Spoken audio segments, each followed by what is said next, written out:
Good evening, everyone. We're here for a city council meeting tonight, and it is Monday, May 17th, 2021. We'll start this meeting with a roll call and determination of quorum. Nordstrom. Here. Weifenbach. Here. Roberts. Here. Stroman. Here. Armstrong. Here. Jones. Here. Lehman. Here. Solomon. Here. Evans. Here. Drew. Here. We have a quorum. Okay, thank you. Is Scott Wiley in the audience? Scott, our invocation tonight's by Pastor Scott Wiley, and following the invocation will be the Pledge of Allegiance.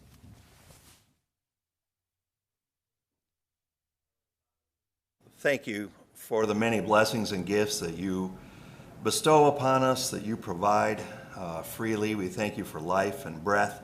We thank you, Father, for the beautiful community that we get to be a part of. We thank you for our city council, and we thank you for engaged citizens. And we pray, Father, for your hand to be upon these proceedings, that there would be a unity of spirit and purpose, a desire for the greater good and for good outcomes in every case. We pray, Lord, that you would guide and direct the entire evening, and we put it all in the name of Christ. Amen. I pledge allegiance to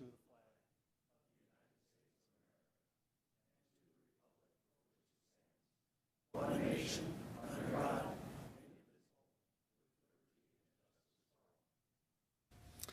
Thank you, everyone.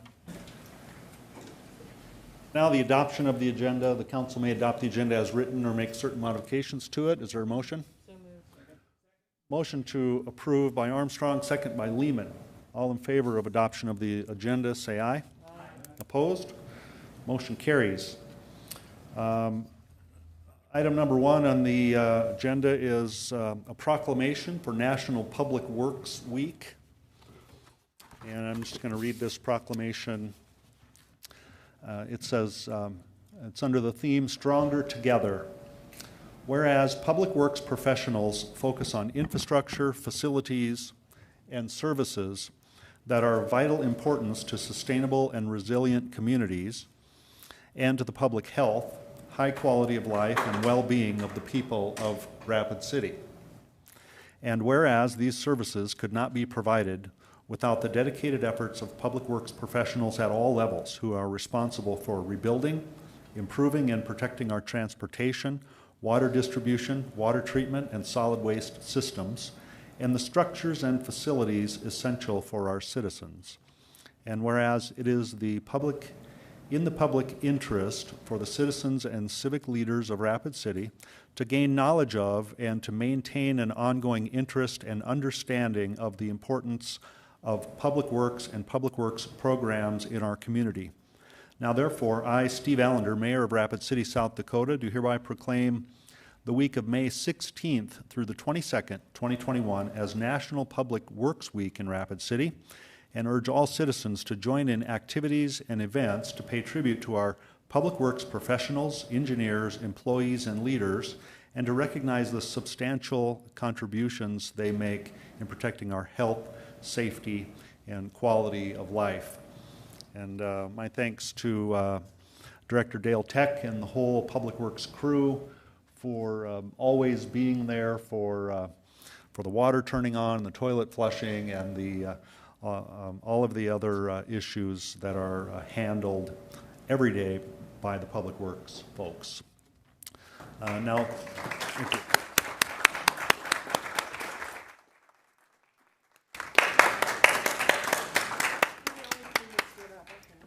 Now, Pat Jones has a comment, I believe. Thank you very much, Mayor.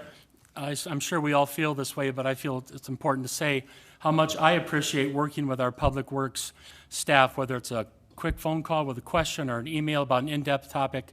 I very much appreciate how hard our people work, their depth of knowledge, and how we are able to move forward and accomplish things. So certainly big thanks to all of you in that area, and I look forward to continuing to improve what we do, how we serve our citizens, and you all play a very big part in it. So to everyone in Public Works, thank you.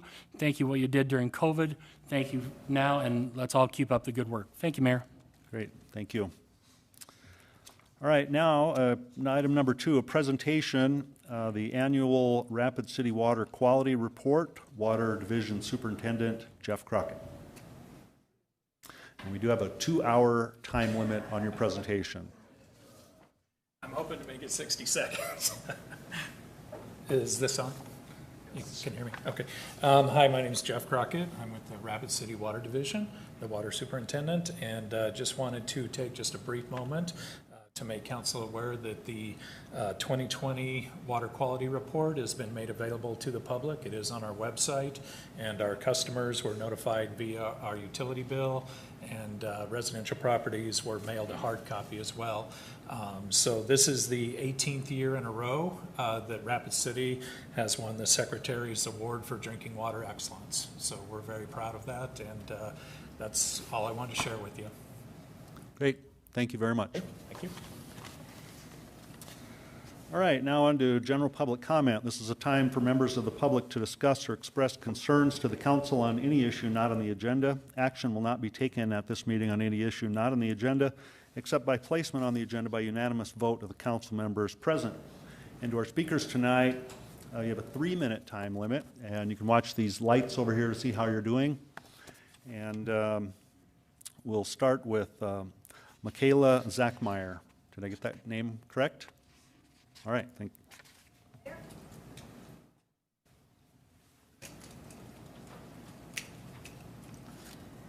I would like to speak to you today about home rule in Rapid City. I've been told that public comment will not be allowed at Thursday's special meeting on the matter, so I wanted to make my voice heard today. I have some very serious concerns about adopting home rule in Rapid City. The first is the idea of elected officials, such as the mayor and the city council, ceding power to an unelected city manager, and in so doing, forfeiting our power as citizens to elect city leaders who are accountable to us as voters. I'm also very concerned about the potential of home rule to expand the city's emergency powers. According to RapidCityHomeRule.org, quote, "A home rule government would allow the city to respond faster in times of crisis. Example, COVID. 2 readings of an emergency ordinance were required before new measures could be implemented." End quote. The Home Rule website lists this as a positive aspect of home rule, but I am astounded at the audacity of anyone who would consider it as such after a year like 2020, which has been marked by one egregious abuse of emergency powers after another, including shutting millions of healthy people in their homes and denying millions of children the quality education and social interaction that they so desperately need. For the past year now, this abuse of power has been the reality nationally and across the globe, and countless lives and livelihoods have been the casualties. I cannot support a form of government that would make it even easier for our city to adopt the sort of emergency measures that have ravaged our mental health and our economy for over a year and counting. Furthermore, the people of Rapid City never asked for home rule, and we don't want it. As near as I can tell, this whole initiative has been done with no public citizen input. If there is some reason we, the citizens, should support this, of which we are unaware, then there was ample time to present it to us, namely in the informational meetings which were promised but never delivered. Between the lack of communication with the public, the choice to call a short-notice special meeting rather than addressing this in a regular session, and the obvious lack of knowledge even amongst the members of the City Council as revealed during the March 1st meeting, it seems to me that this whole initiative has been managed very irresponsibly, if not downright dishonestly. I would urge the Council to strike down this home rule initiative that nobody asked for at the first opportunity. If we, the people of Rapid City, want a change in our government, we can let you know. Thank you for your time. Okay, and next is Carla Schanzenbach.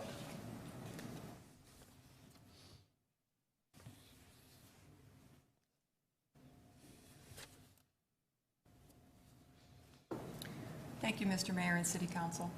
I would have prepared a longer speech, but I wasn't aware I needed to. I just want to address the special session that's going to be held on Thursday and the rumors that there are not going to be any comments that are going to be allowed.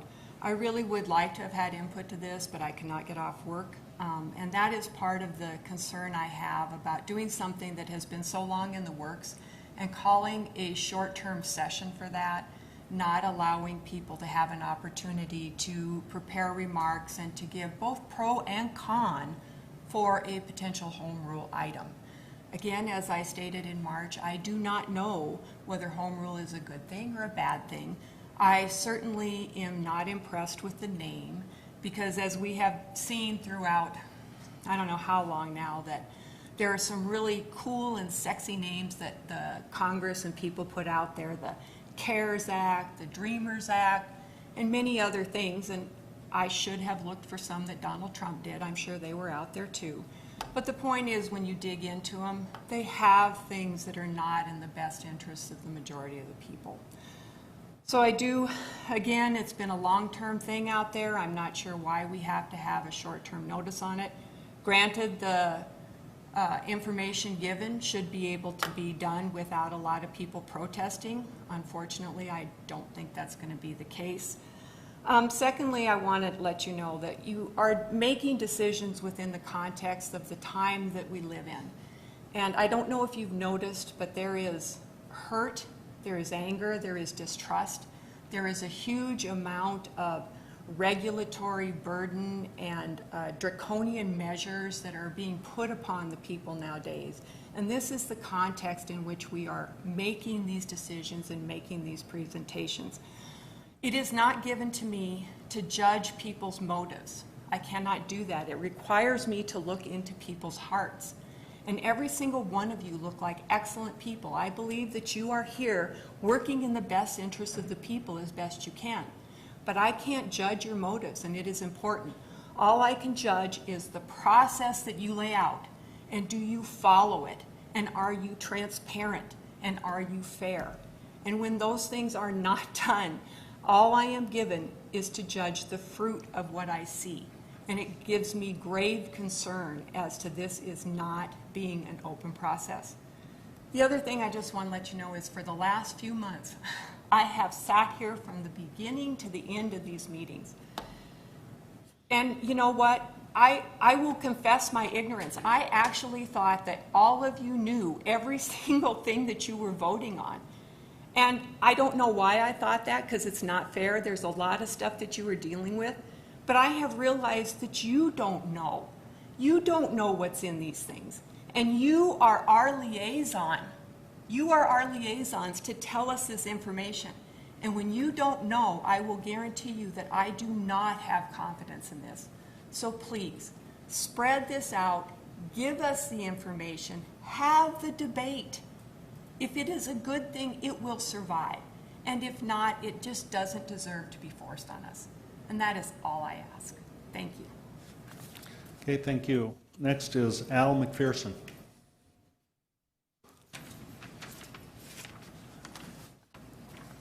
$5311 Dan Christie Lane. I brought this to the council August 14th, 2019. Over the past 10 years, heavy rains have brought water, rocks, trash cans down the hill on Enchantment Road. The damage has cost us over $20,000. And the previous owner at least $10,000.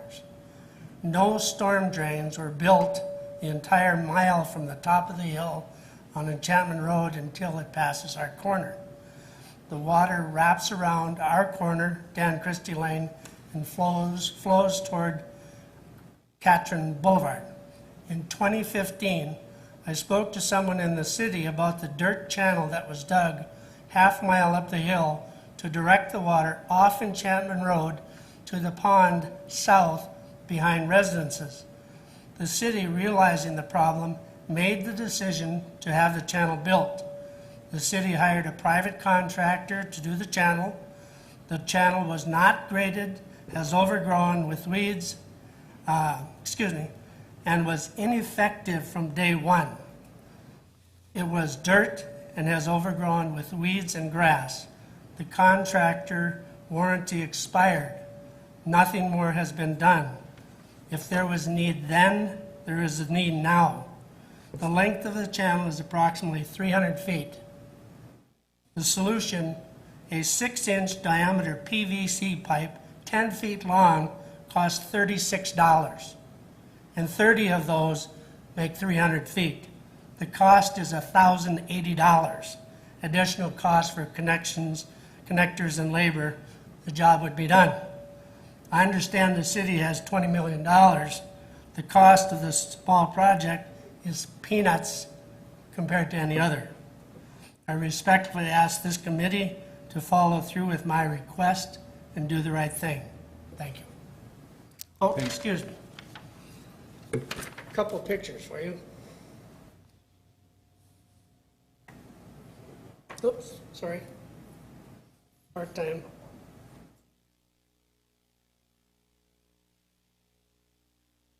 This was early on, the top one. You can see that water got in there, but it didn't get out. The bottom picture is what it looks like right now. And this other picture, I'm sorry, this was an early picture. This is one I took the other day. So you can see it's non-functioning, and I would appreciate if it got taken care of. So thank you very much. Thank you. Next is Jordan Mason. Mayor, Council, and thank you for taking the time to listen to our comments today.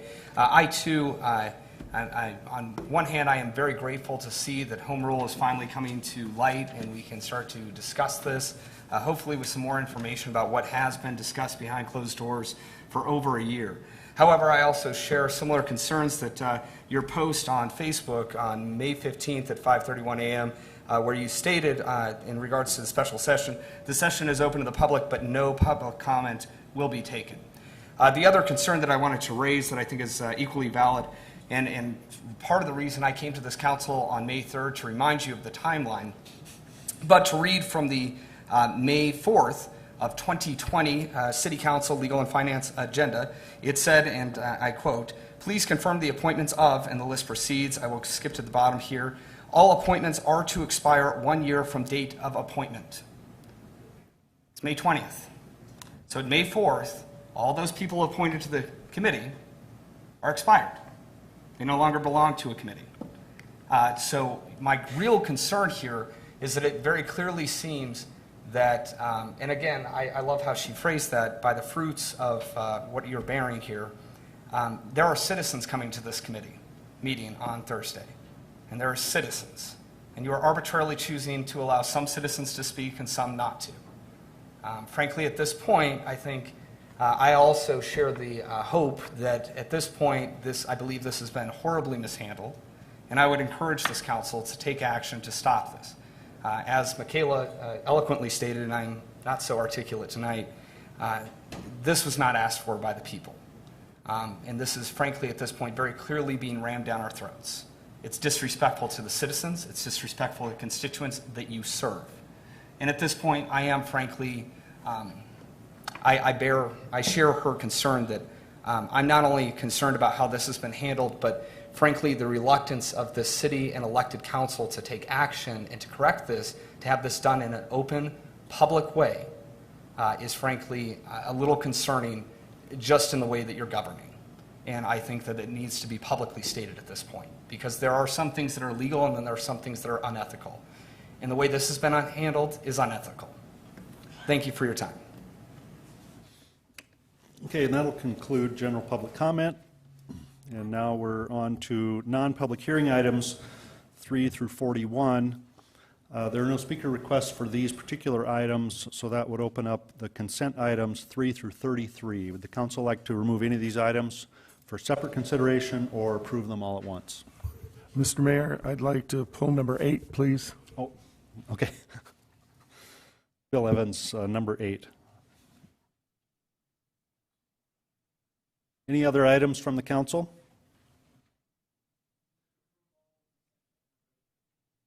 Okay, we have a motion to approve all of them with the exception of number 8 by Pat Jones and a second by Richie Nordstrom. All in favor of that motion, say aye. Opposed, say no. Motion carries. Item number 8, authorize Mayor and Finance Director to sign professional services agreement for Project PR 21-6180, Dinosaur Park Accessibility Improvements. Bill Evans. Yeah, thank you, Mr. Mayor. I just wanted to make a comment that due to the sensitive condition of some of these old WPA structures up there, that we make sure that we're included in the discussion as where we want to go. The last thing because they're quite historical and I think beautiful.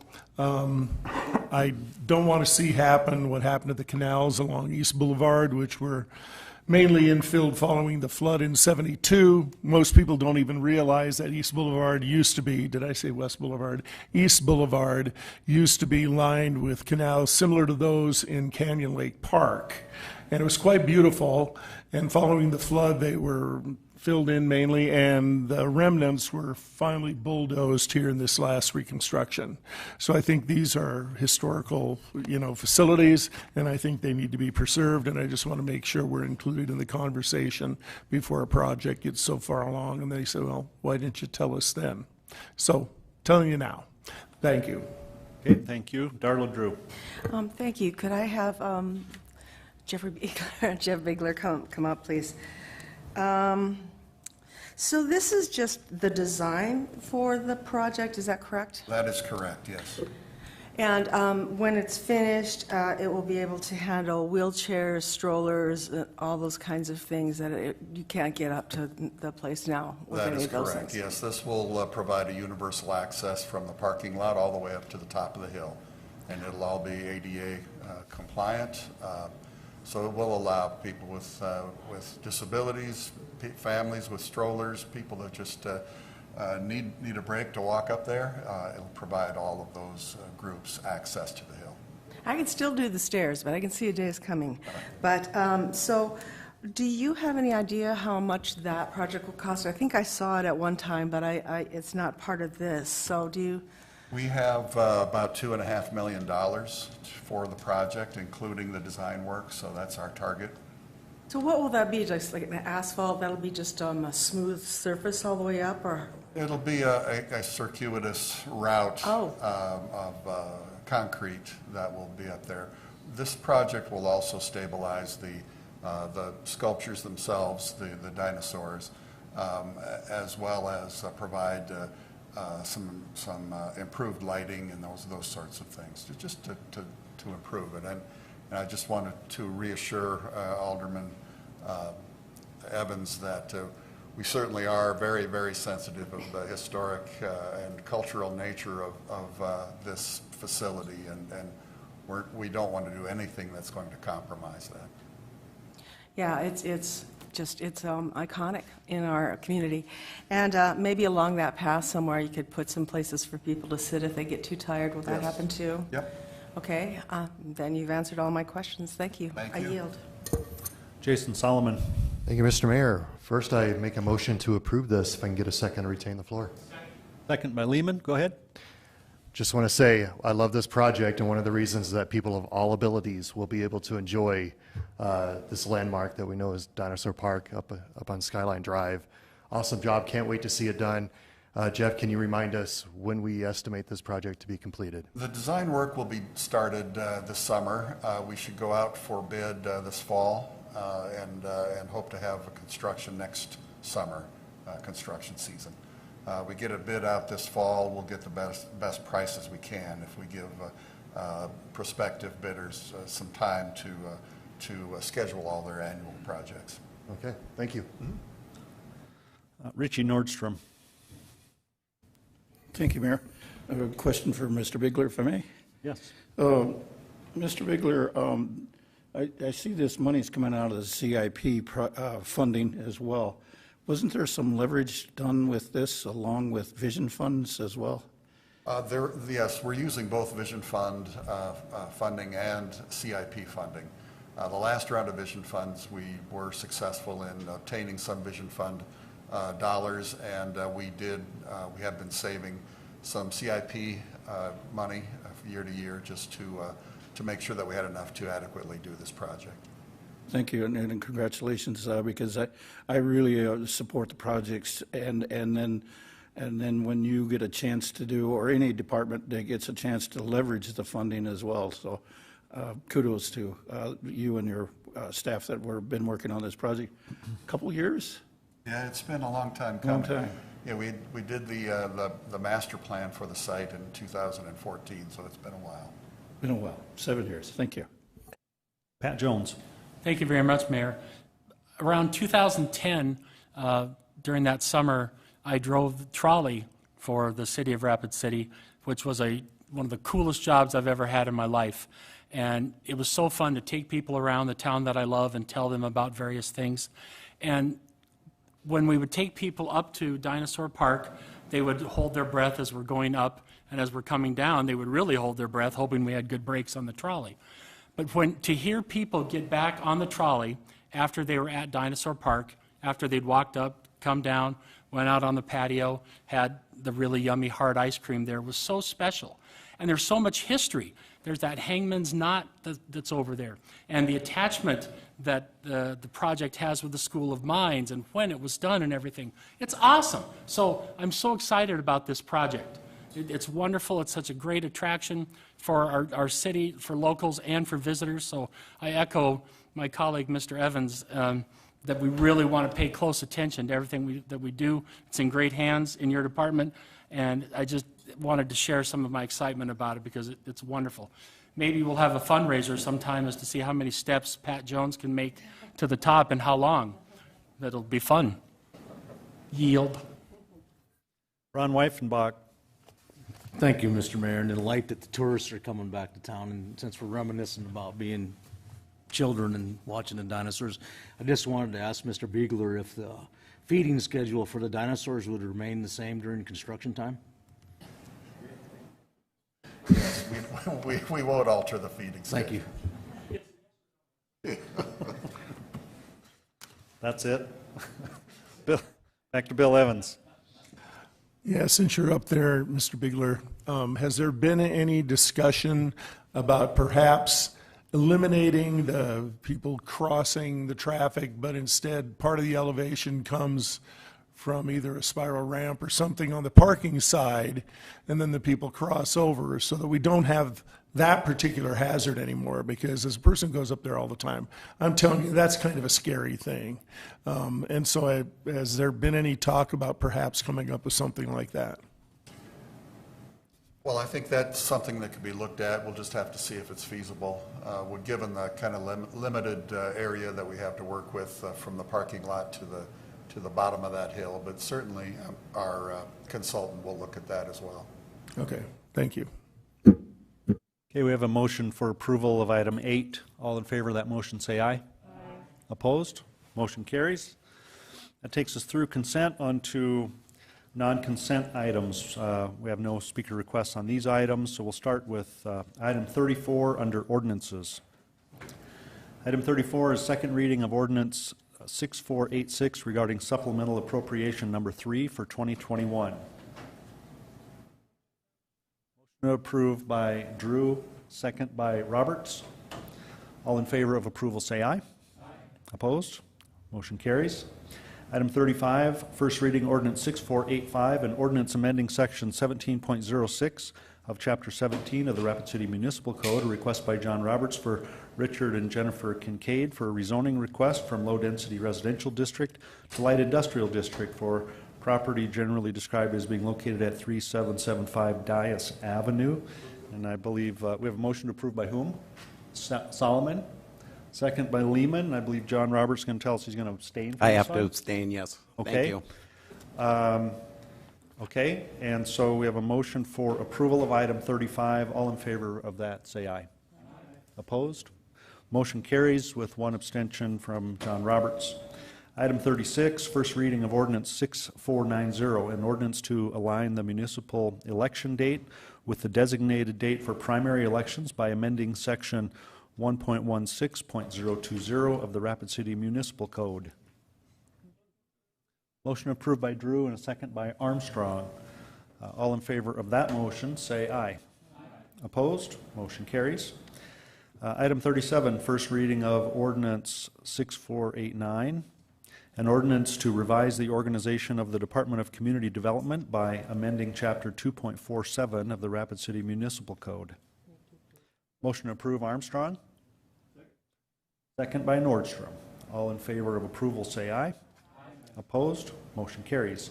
Item 38, first reading of ordinance 6491 to enact Rapid City Municipal Code Section 10.52.090 to prohibit the use of certain motor vehicles on downtown sidewalks and to amend sections 10.52.1010 and 10.64.210 regarding skateboards and bicycles on downtown sidewalks. We'll go to Bill Evans. Thank you, Mr. Mayor. Before we decide to vote on this, I'd like to move to amend this to make the northern border become the railroad tracks, which I think is a very logical and easy to follow limit for people, and they would understand it. Then that would also include the Main Street Square area. It would allow people to go down Apolda Street, whatever, to traverse that on their bike if they wish to, but the minute they cross tracks into downtown, they'd know they have to get off their bikes or whatever. So if somebody would second that, I think it's a logical extension. Second by Greg Stroman. Laura Armstrong. Thank you, Mr. Mayor. Could I call one of our city attorneys to the podium, maybe explain? We had an extensive discussion on Wednesday at our agenda review, and Jessica Rogers and I believe Kinsley Groot also did some work on this, and I think Kip Harrington was involved, so we really pulled our departments together, and I like it when our departments work together and get feedback from us, so I would like, before we move forward, to hear from our valued city attorney. Thank you. Assistant City Attorney Jessica Rogers. Thank you. We did look into this after that discussion Wednesday. We got the sense that council wanted to narrow the area where we were banning everything, scooters, bicycles, skateboards, from sidewalks. So one of our planners, Kip Harrington, was nice enough to actually drive through the central business district last week to look for obstructions. To Councilman Evans' point, the north border we had some discussions about, and really we wanted to encompass Main Street Square and all of Summer Nights, the part that's blocked off. We had thought about actually making Apolda the border, but Apolda doesn't go all the way through. Lots of people don't know what Apolda Street is, whereas everyone knows Omaha. So that's why we went all the way to Omaha, just for ease. But to his point, I think the railroad tracks are something people know, and there really aren't any obstructions north of the railroad tracks that we're worried about. We were just looking for a simple border. So the railroad tracks works as far as the ordinance goes? Yeah, as far as the ordinance goes, we can make that change, and I think that works as a border that people would recognize. Okay, thanks. Any other comments from anyone? Okay. Hold on. Hold on, Darla Drew. Yeah, I still can't support this. I think it needs more study because of what we're trying to make our corridor downtown be accessible to students and other people that, you know, might use a scooter or skateboard as their main source of transportation. I saw 2 people on bicycles on the streets today. I mean, do they, on the sidewalks today, do they get stopped? Do they get ticketed? I mean, are we making a bigger job for our police officers? I think people might use some common sense. I would hope so, but I can't support this at this time because I just think that we need to think about it more and think into the future. Like I said last time, no, I'm going to say no for now. I really think we can come up with a better idea. Greg Stroman. Thank you, Mayor. Can I just ask a quick question? Are you going to have, would you anticipate signage? Like if we were to approve this at the railroad tracks, would there be a sign just north of the railroad tracks that says bikes are prohibited from here to somewhere, or scooters, or? That's a good question. We had talked about, since we narrowed the area so much, we thought it would be much more feasible now to put signs up on the corners. With the railroad tracks, I don't know that anyone's thought about where exactly those signs would go, but it is a much smaller area than we were talking about on Wednesday, so it would be easy to mark the borders, and that's something we've discussed internally. Okay. Well, I think that sounds like a real workable idea with what Mr. Evans said with the railroad tracks, and I appreciate your willingness to work with us on that. I yield. Bill Evans. I just want to make one more comment. I was thinking similar to Darla initially until Saturday when I stepped out of the record store and almost lost my left arm when a skateboarder went by about, I don't know, he must have been going 25 or 30 miles an hour, and actually it kind of scared me. So I do think there's a necessity for this, and I don't know exactly how it's going to be enforced, but I'm definitely on board with the restrictions now. Thank you. Laura Armstrong. Quick question. Don't we have a timeline? We're trying to do this before July 1st? Yes, thank you. The state changed the law previously, well, currently, actually, all motorized vehicles are banned from sidewalks in South Dakota with limited exceptions, and they changed the law in this legislative session. So as of July 1, they made a narrow exception just for motorized scooters to be allowed on sidewalks. So we really wanted to bring this to you in time to get it done by July 1 so that anyone thinking about maybe opening a scooter company in Rapid City would know exactly what is and is not allowed. So that's why we wanted to get it out there now before the state law changes to sort of put everyone in our community on notice. Darla Drew. I'll make it quick. So who enforces this law? Well, the police department could write tickets, and historically what they've done is someone who prosecuted those tickets, they write them during summer nights. They write them when there are actual issues on the sidewalk. Generally, every ticket I've seen, there was a warning first, and they maybe got off their skateboard or whatever, and 2 minutes later they see them back on the skateboard. So they're pretty fair. They're not out looking for people, riding bikes on the sidewalks in the middle of a Tuesday when there's no one there. But when there are safety issues, that's when they really tend to write these tickets. Pat Jones. Thank you very much, Mayor. Our sidewalks, in my opinion, are exactly that, sidewalks. And they're not wide enough to accommodate that much other traffic. And we want to welcome everybody to our downtown area. And by having those vehicles being allowed to be on the sidewalks, in my opinion, creates a very unsafe situation. I just don't want someone downtown visiting one of our shops or stores to come out and, as Mr. Evans said, be hit by someone flying by. I would be concerned about the liability that would be involved in that, whether that person would sue the business owner or the city or everything. I think it's preventative and just some common sense to not do that. There are many times when our sidewalks are full of people walking around, and we want them to come downtown. We want them to use those. So all are welcome downtown, but everyone just needs to be in their place, I think, and do it the right way for safety's sake. And that's why I am very much in favor of supporting this. And I do like the idea of Mr. Evans about the tracks, because you certainly wouldn't want to end up on the wrong side of the tracks. Thank you. Ron Weifenbach. Thank you, Mr. Mayor. I appreciated all the comments, and I concur with Alderman Drew. And I think that if this becomes a problem, that maybe the vendors that have downtown can come back to us and say, we need to have that available. So I'm going to support this, and I think Mr.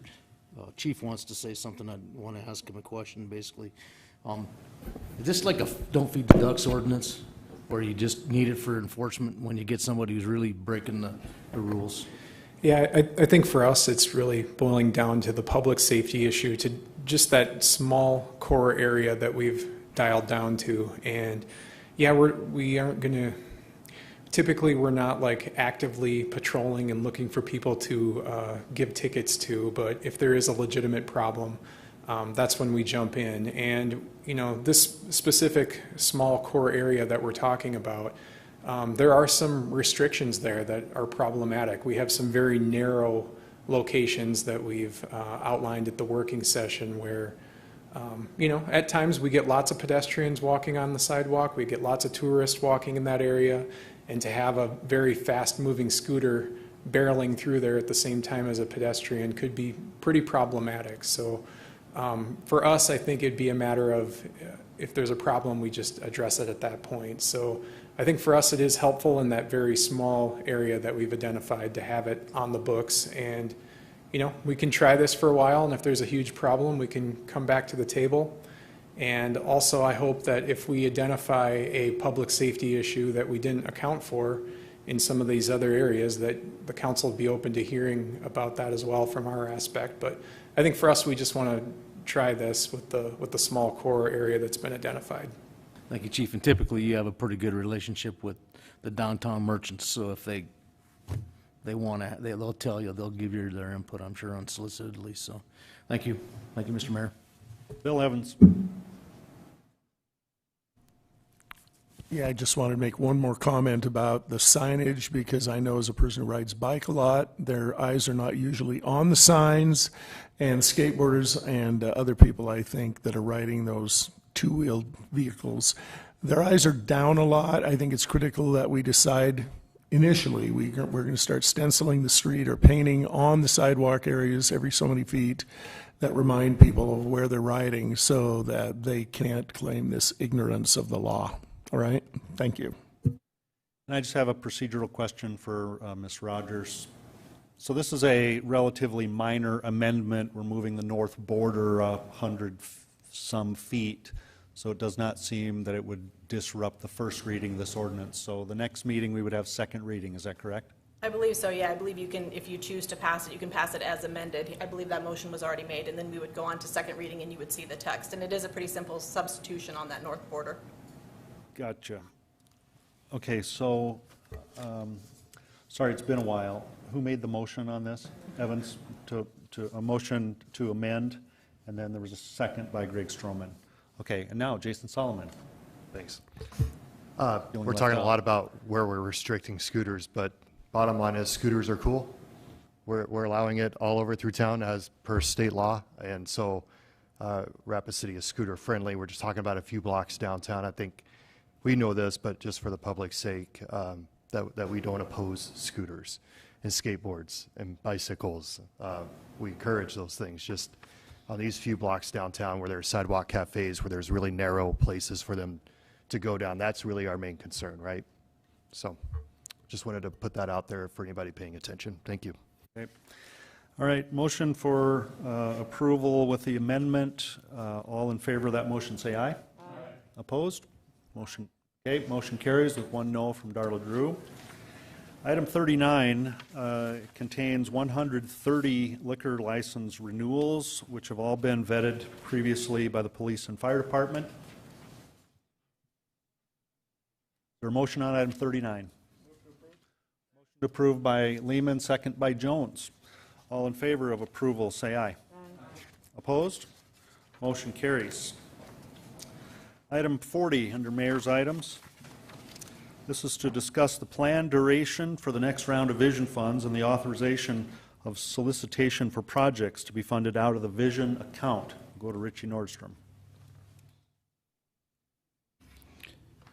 Thank you, Mayor. Since this is the discussion item, do you need a motion? I think the motion would be to approve the vision plan duration. That'll be my motion. If I retain the floor, would get after I get a second? Okay, motion to approve the 3-year plan as recommended. Yep, and a second. Is there a second? By Laura Armstrong. Go ahead. Thank you, Mayor. Just looking for an appropriate time to discuss the rules that are going to be applied to the Vision Committee. And the reason I bring that up is because of some conditions that were developed at the last round of the Vision funds. So I just need a timeline when it's appropriate to bring that discussion up.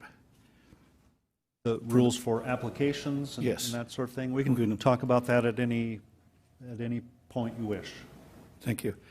If I may, just is it right now okay? I think right now is okay. Okay. What I'm referring to is the last round of Vision Fund. We came up with a rule during the council meeting that the the Rapid City School Administration could not make an application.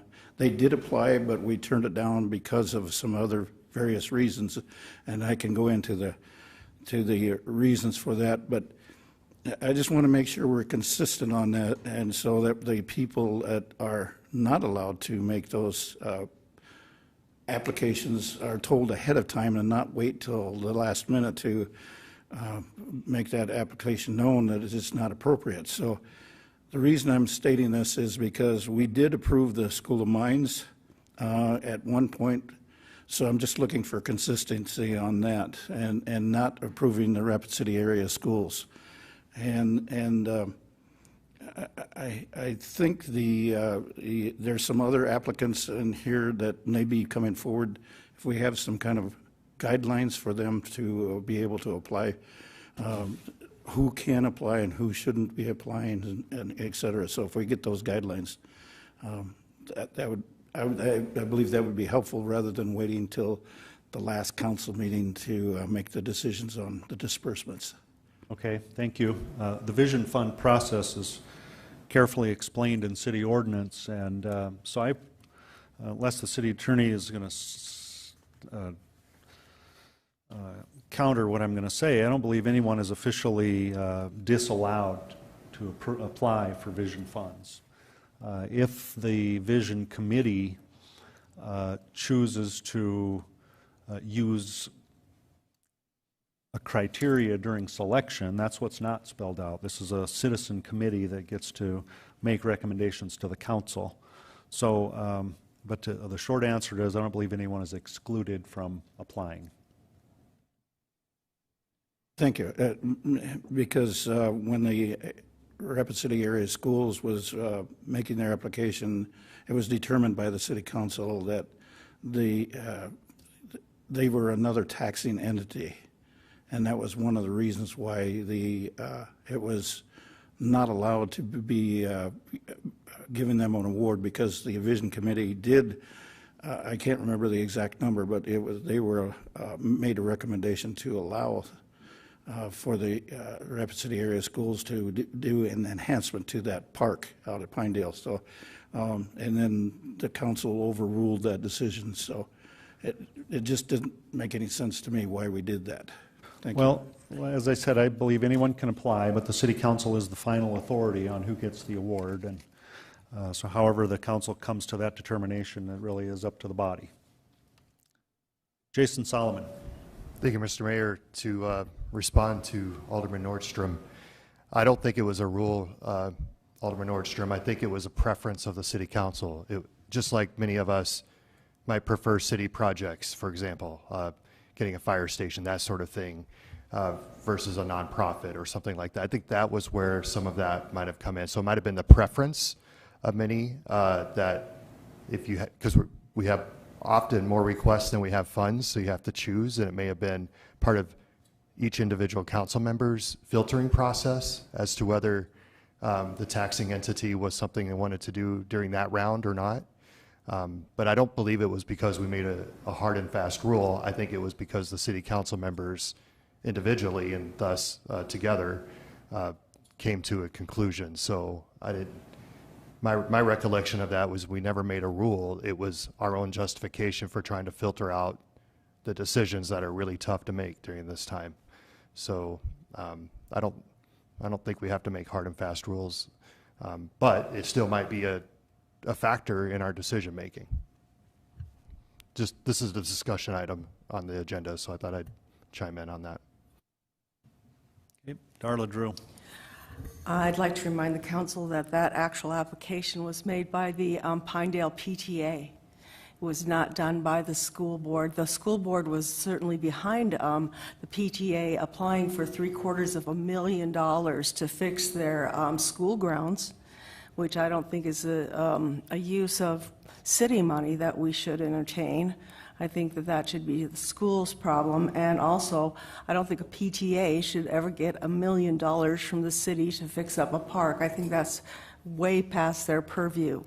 And so I voted no against that, mainly because it seemed to be an overreach that was being supported by the school board to get the PTA to apply for those funds. Thank you. Okay. Ron Weifenbach.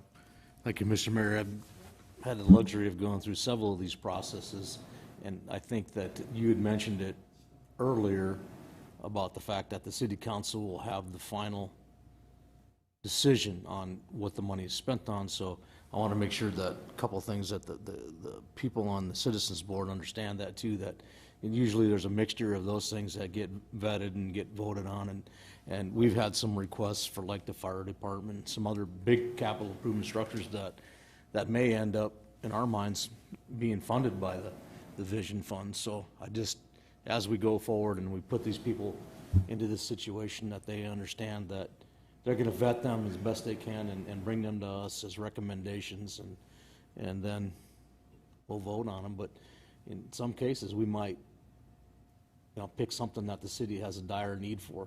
So, but thank you. Okay, thank you. Okay, seeing no further discussion, item 40 was to discuss the plan duration, and so we've done that. I also think that the council, if it chooses at a later time, can change the plan duration, but as recommended, the plan duration in the memo is 3 years. That seems to be acceptable to folks at this moment. So get a vote of approval or a motion. We have a motion. Okay. Sorry, I'm getting all talky up here. All in favor of approval of item 40, say aye. Opposed? Motion carries. Item 41, confirm the appointments of the Vision Fund Citizen Committee. Go to Laura Armstrong.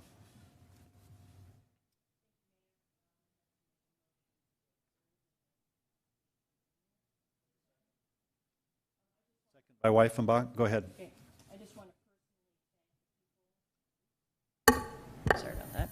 I want to personally thank the people that applied, and especially the people that made the cut. I think their names are worth reading. We have Jim Keck, William Spindle, Beth Keeney, Marta Olson Rangich, Kevin Crosby, James Haar, King Morschling, Christine Stephenson, Kevin Maher, and we have 2 alternates, Jennifer Rice and Al Rodriguez. Also, the mayor has asked for 2 liaisons from the Youth City Council to participate this in as well, to see where millions of dollars are applied through community projects. So I think that is outstanding.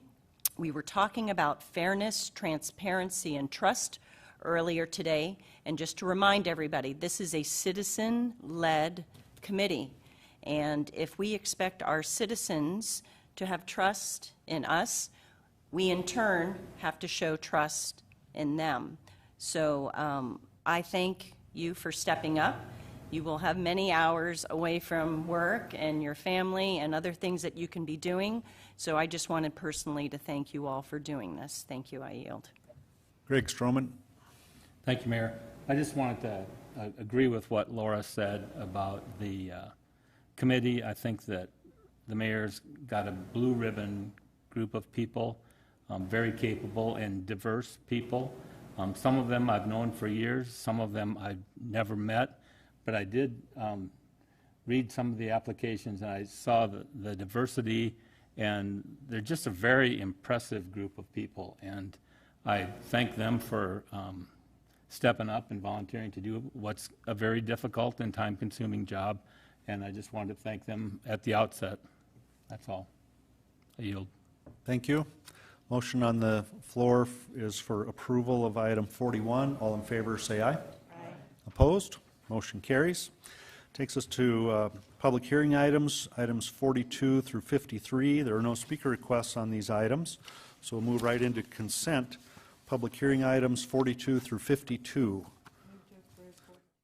Motion to approve consent by Armstrong, second by Lehman, and that is for items 42 through 52. All in favor of that motion, say aye. Aye. Opposed? Motion carries. And that's the end of consent. Non-consent public hearing items. Item 53, second reading ordinance 6484, an ordinance amending section 17.06 of chapter 17 of the Rapid City Municipal Code, a request by Long Branch Civil Engineering for Doak LLC for a rezoning request from General Agricultural District to Low Density Residential District for property generally described as being located in the western terminus of Coal Bank Drive. Motion approved, Lehman. Second by Roberts. All in favor of approval, say aye. Aye. Opposed? Motion carries. Now we have the bill list presented to you by City Finance Director Pauline Sumption.